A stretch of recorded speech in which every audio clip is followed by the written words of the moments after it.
What's up, everybody? My name is Thomas Johnson, and I'm here to talk about the Game Awards. And by the way, we're gonna do a live reaction with the Game Awards, and also in the next month, I think the how we pronounce, we're gonna do a video reaction for the first trailer of the GTA 6. So, hey, I mean, man, look, I know, like, this is probably something that you guys gonna talk about, like, man, you're probably swimming in hype, but man, like, GTA 6 is something that happens in like one decade, like 10 years from now on. So, yeah, it's gonna be a really special moment, and I really don't wanna lose this. I really don't wanna get behind this. You know what I mean? Because it's not gonna be. Because I think after the Game Awards and everybody already made videos and shit, like probably people gonna be like, nah, man, like I already watch everybody. Why you gonna watch this guy? But anyway, the reason why I'm doing this video right now is not just because to warn you guys about these things they're gonna do in the next month, but also I want to talk about the Game of the Year nominations. And man, we have like in this nomination we have like a bunch of great games. By the way, talking about great games, 2022 was a crazy year. Like, man, this was probably one of the best years that we have like for a long time. So we have here like Alan Wake 2, Alan Wake 2 with the big two. Like, we have a bunch of tools over here. Baldur's Gate 3, Marvel's Spider-Man 2, Resident Evil 4, Super Mario Bros. Wonder, and the legend, wait, the legend, the Legend of Zelda, Tears of the Kingdom. Yeah, we have a bunch of great games. And sorry about this voice. I mean, I just want to make the video a little bit more funny, but I think I'm just fucking everything up. But anyways, that's how life goes. Like, you can be perfect in everything. So anyways, Game of the Year: Alan Wake 2, Baldur's Gate 3, Marvel Spider-Man 2, Resident Evil 4, Mario, and Zelda. Okay, what do I think about those games? Even though that I don't play any of them because I don't have money. So I mean, I'm doing everything here with what I have. So give me a little bit of respect. Come on, bro. I deserve it. Okay, let's start with Alan Wake 2, with which is the sequel, of course, with Alan Wake 1. When, by the way, this video gonna have spoilers for some of those. Uh, a sequel for Alan Wake 1, which we have the story of a writer, which is being, let's just say, not being cursed, but haunted because of his stories. And we have a bunch of the lake thing with that fucking witch, which is something that probably, uh, which is like a witch that is a witch. I think the witch is the old lady, which we have encountered in the beginning of the game. That probably have something to do with the all the things happening with Alan Wake, not just Alan Wake, but everybody else. And in the first game, we end up before the end of the game, or the end of the game, we pass for a bunch of things, like a bunch of things happening, like the story was being controlled, and everything in the story was becoming true, and everything was happening and all that shit. And the end of the game, Alan Wake, he sacrificed himself to save Alice, and because of that, he get trapped, and we have basically Alan Wake 2 right now. Um, Alan Wake 2 is a really incredible game. Like, it's a really fucking good game. It's a game that not just have a story that differentiates itself for a bunch of other games, but it also has his own mechanics, which is the light that you use to kill your enemies and all that. And it have an incredible good story. And by the way, if you don't check never heard or play Alan Wake 2, I really recommend for you guys. Even though that I never played, but you know how it is. When we are poor, we just watch. That's the truth. But anyways, um, Alan Wake 2, if I was to choose, it really gonna would be my game of the year. It really would. It really would. Now let's go to the next with Baldur's Gate. With I don't need to present you what, but I will say what Baldur's Gate, how good Baldur's Gate really is.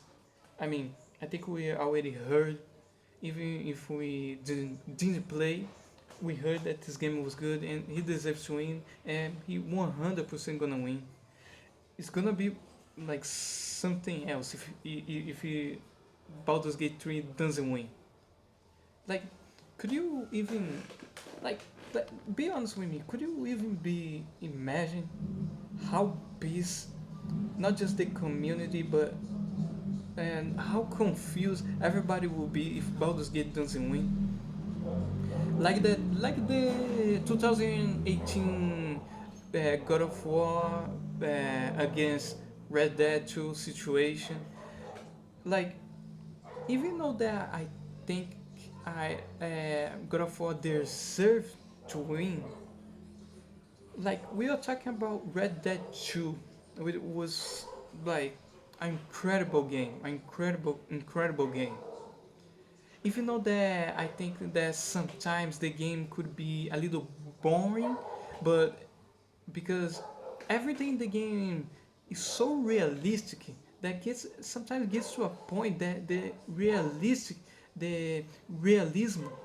of the game consumes the fun parts that makes like Rockstar games fun, which is like let's pick an example, GTA 5. In GTA 5 you could have a ton shit of weapons with you at all times. Man, you could pick like a fucking bazooka from your pocket, literally. And in Red Dead 2, you need your horse in all times if you want to change to a completely different weapon.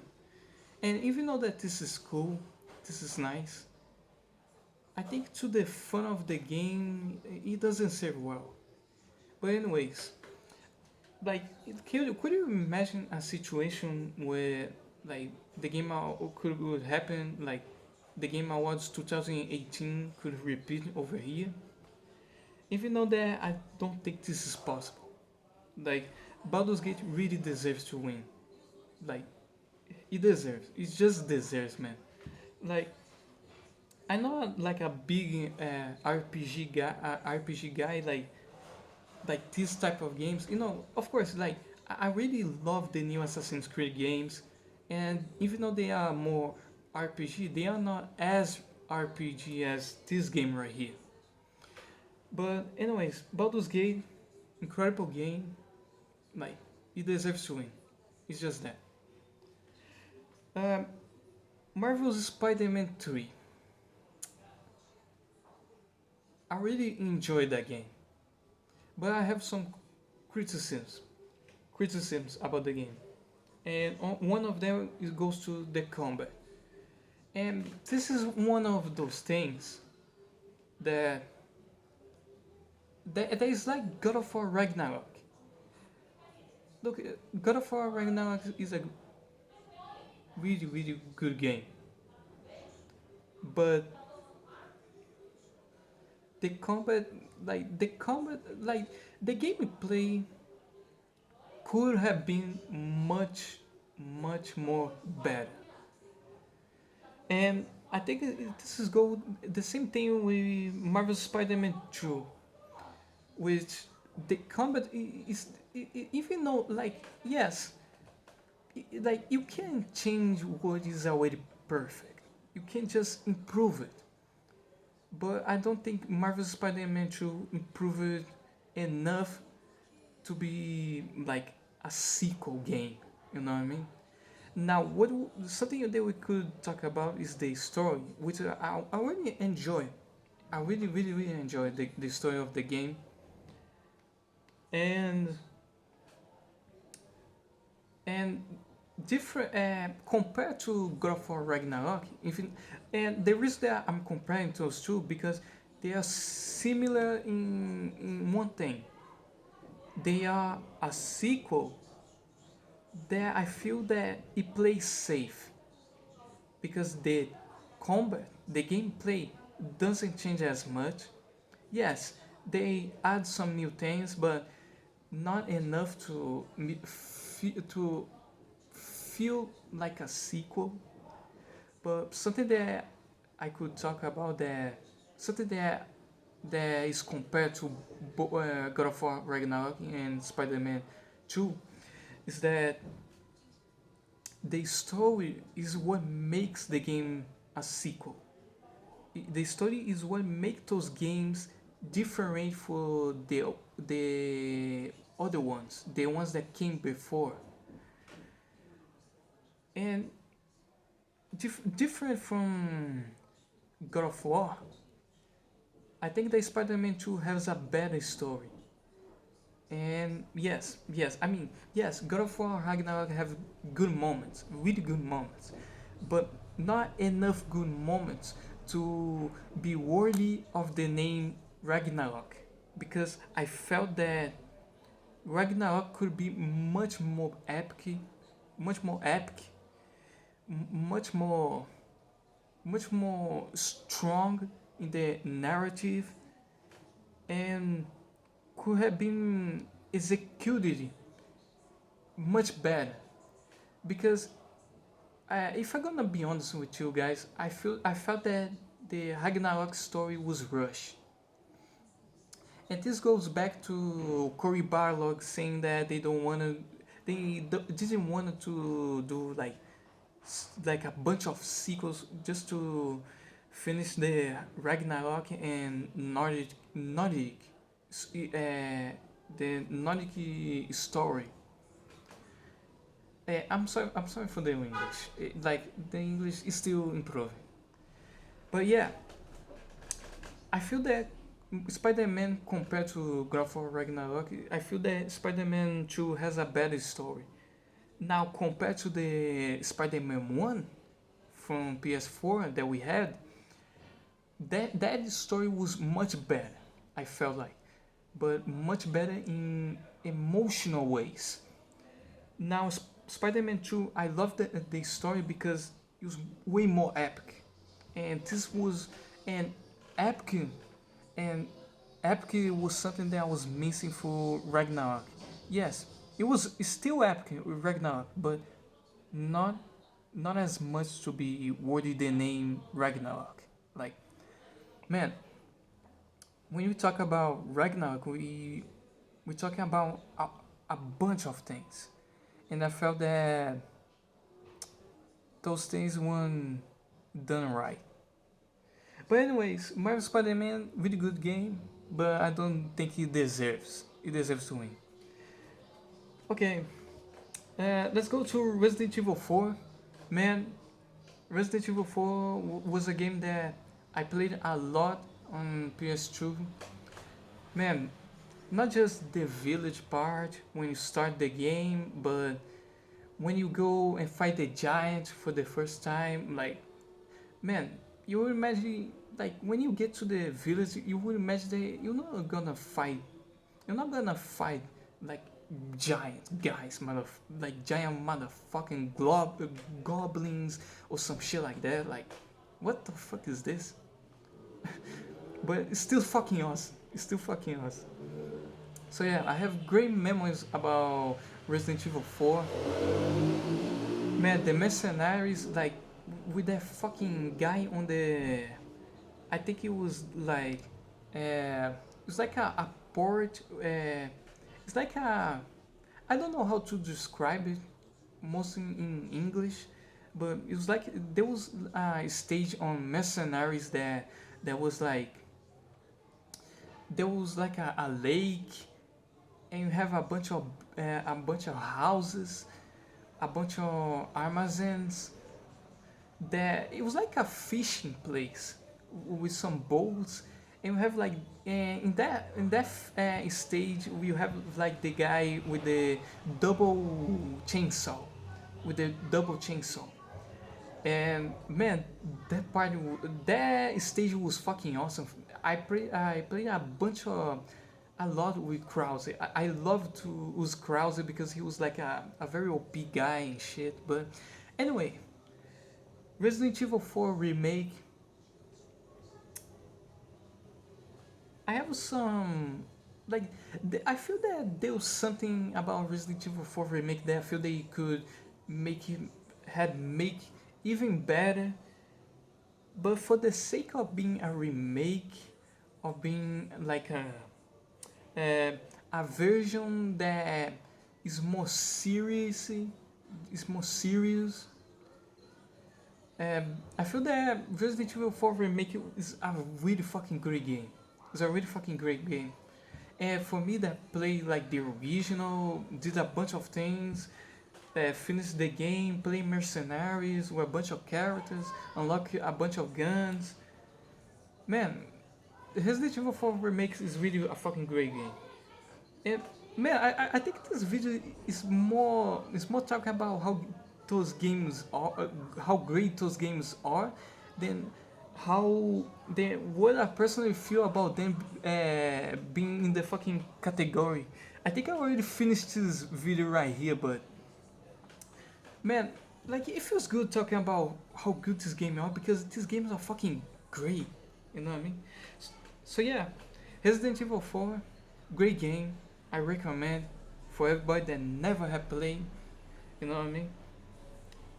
Now, Super Mario Bros. Wonder. Now, here's the thing about Super Mario, and I could say for the Zelda as well. Like, I never played a Nintendo game. Never. In my entire life.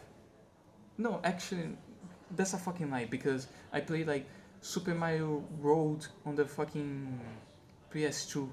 There was like a PS2 version. I don't know if there where you live, there's a version with a bunch of retro game, a bunch of these old games in one fucking DVD. There is like a DVD with 1,000s of old games, and Super Mario Bros was one of them. And man, I just love that fucking game. You know, it was the first and only Nintendo bar uh, Mario game that I ever played. And man, back in like 2013, 2013, man, it was fucking. The feeling was fucking great. Like there was even though I felt back then I felt that like we have like 3D God of War games, GTA. Mario was still fucking great, and Super Mario Bros. Wonder. I don't know. You guys can have your own opinions, but it's a fucking great game as well. And you know, just to make this video not that long, I mean, I'm probably wasting your times. I'm probably wasting your time already, but yeah, Zelda and like all those games are fucking great. Even though that, now let's talk about Zelda. Even though that Zelda is basically Breath of the Wild, but the same fucking game. yeah, there's something new. You know, now that I'm thinking about this like sequels are very like the first one. Yeah, like don't improve what is already perfect, but I feel that for them to really make a sequel, I feel that they could do even more, a lot more. And like God of War Ragnarok, even though that they have some new runics, new powers, and one new weapon. Man, I feel they could put like five new weapons at least to make like to feel that this game is a sequel, you know? Like yeah, we already have the story, the continuation. We already have like we already have like all the stories of the new characters, the bosses, every everything that feels like a sequel is there. The new locations, but the only thing that makes these games actually feel like a sequel is the gameplay, and I feel they I'm doing not as much with the gameplay. They are more focusing like story and landscapes, scenarios, but not talking. They not making feel like a sequel. What it should be, it should feel like a sequel, which is the gameplay. And man, Zelda, uh, Spider-Man 2, and God of War Ragnarok, like they don't feel in gameplay terms. They don't feel like a sequel. And I wish they have done more. I really wish. But yeah, now let's talk about my vote. If I was to choose personally, I would go with Alan Wake, Alan Wake 2. And man, Alan Wake 2 is like just amazing. Like man, I always hooked.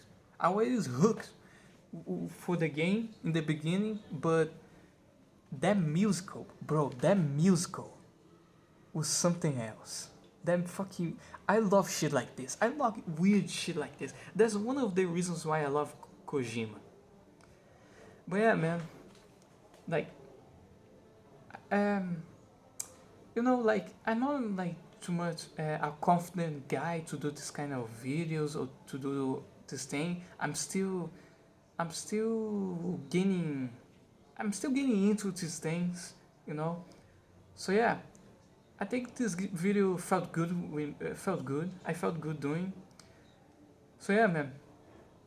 Thanks for listening. I hope that my voice is not gonna be too low. You guys probably gonna have to turn up the fucking volume to the fucking maximum. So I'm sorry about that, but I'm still learning. So yeah, Thomas Johnson. This is my name, TJ, aka Thomas Johnson. Until the next video, until the next The Game Awards, and until the GTA 3 or GTA 6 trailer.